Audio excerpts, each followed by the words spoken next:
All right, let's jump right into today's explainer. We are looking at a classic and honestly, sometimes incredibly awkward everyday social interaction, the bus seat offer. It seems super simple, right? But we're going to deconstruct this exchange and uncover the absolute goldmine of unspoken rules that make it work, without the whole thing just completely falling apart. Because we have literally all been there. You're carrying a heavy bag, your arms are just completely exhausted, and after a long day at work, all you want to do is sit down. But think about it. How do you actually navigate that exact moment when a stranger offers you their seat? It's really not just a simple yes or no, as you're about to see. So, here's the game plan for today. We'll be moving step by step through the polite offer, expressing sincere gratitude, mastering commute small talk, the graceful exit, and then we'll wrap up with some cultural reflections. Section 1. The polite offer. So, it all kicks off with a polite interruption. Someone says, "Excuse me, would you like to sit down?" It starts simply enough, sure. But what happens next is actually a deeply ingrained social protocol. You don't just immediately drop your bag and take the seat. There's a whole dance to it. If you break it down into a step-by-step sequence, you'll see you never just offer and accept. Step 1 is that initial offer, but step 2 is absolutely crucial. It's the polite hesitation. You have to ask, "Oh, are you sure?"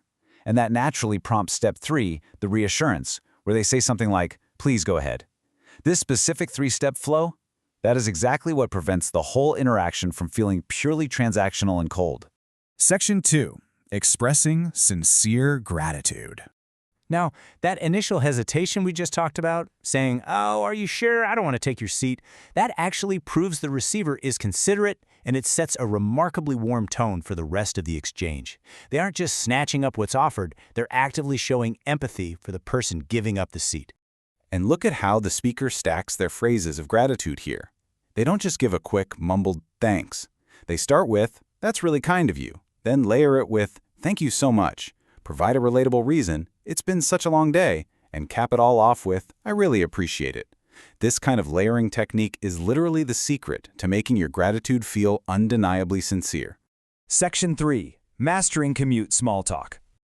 Okay, so the seat has been accepted. Now, the person who offered the seat uses empathy, validating the other person's exhaustion. They might say, "Carrying a heavy bag is no fun after work."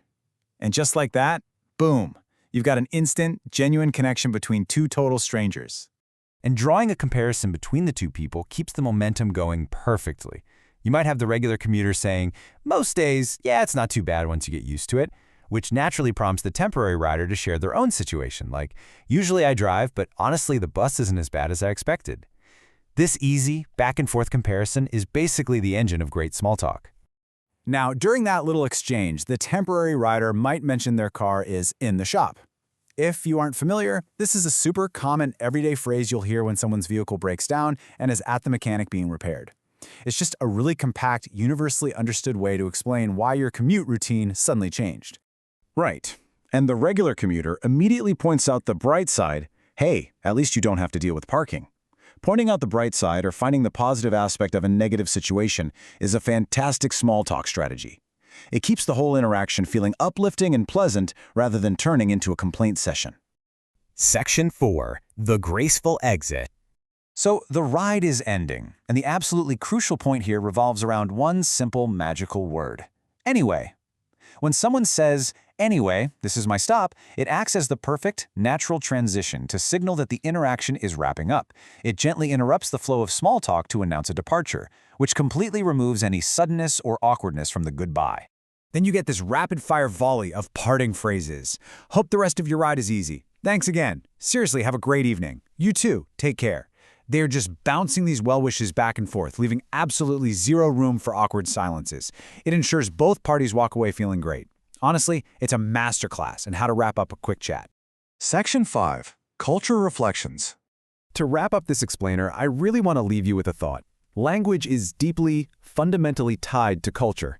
So, how does this structured dance of politeness compare to your own daily commute? Do people usually offer their seats on public transport in your city? And when they do they use this exact same multi-step hesitation and gratitude? Pay attention next time you're on a bus or train. You might just spot these fascinating conversational patterns happening right in front of you.